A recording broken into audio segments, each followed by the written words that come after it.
और यूक्रेन के साथ साथ पुतिन मध्य एशिया में खुलते वॉर फ्रंट से परेशान है। आर्मेनिया अजरबैजान के बाद अब तजाकिस्तान किर्गिस्तान के बीच हुए खूनी संघर्ष में 94 लोगों की मौत हो गई। आर्मेनिया अजरबैजान के बीच शुरू हुआ संघर्ष अभी ठंडा भी नहीं पड़ा है कि मध्य एशिया के दो और देश आमने सामने आकर पुतिन की नींद हराम कर रहे हैं। तजाकिस्तान और किर्गिस्तान के बीच शुरू हुई जंगी मारकाट में अब तक 94 लोगों की जान चली गई। दोनों देश के सीमा विवाद को लेकर छिड़े इस खूनी मारकाट के बीच दावा किया जा रहा है कि ताजिक बलों ने अब तक किर्गिस्तान के 3 सीमावर्ती गांवों पर कब्जा कर लिया है। 14 से 16 सितंबर के बीच दोनों देश सीमा विवाद को लेकर भिड़ गए। एक दूसरे की चौकियों और बस्तियों पर टैंक, मोर्टार और ड्रोन से हमले किए गए। सोवियत रूस से अलग होने के बाद कई मध्य एशियाई देश में सीमा से जुड़े विवाद को लेकर रूस को जिम्मेदार माना जाता है। रूस ने ताजिकिस्तान और किर्गिस्तान की सीमा का बंटवारा करते समय वहां के जातीय समीकरण को ध्यान में नहीं रखा।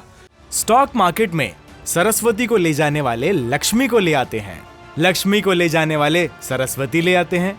आपको सरस्वती चाहिए तो फ्रीडम ऐप को अभी डाउनलोड कीजिए। जिसके बाद से यहाँ खूनी संघर्ष छिड़ा हुआ है। ताज़ा संघर्ष के बाद रूसी राष्ट्रपति पुतिन ने किर्गिस्तान के राष्ट्रपति सादिर जापरोव और ताजिकिस्तान के राष्ट्रपति इमोमाली रहमोन से बात कर शांतिपूर्ण राजनीतिक हल निकालने का आग्रह किया है। पुतिन बार बार यूक्रेन पर परमाणु हमले की धौंस दिखा रहे हैं और साथ में ये भी कह रहे हैं कि इसकी जरूरत नहीं पड़ेगी।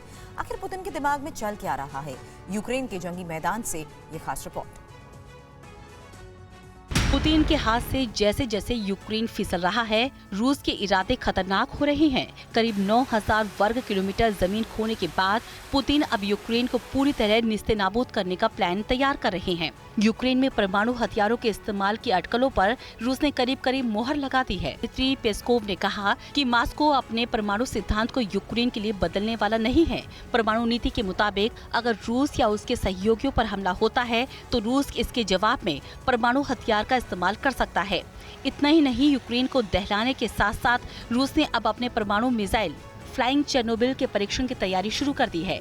16 सितंबर को सैटेलाइट इमेज से खुलासा हुआ है कि रूस ने समंदर के किनारे इसकी टेस्टिंग की तैयारी भी कर ली है और इसके लिए जरूरी इंफ्रास्ट्रक्चर तैयार कर लिया गया है।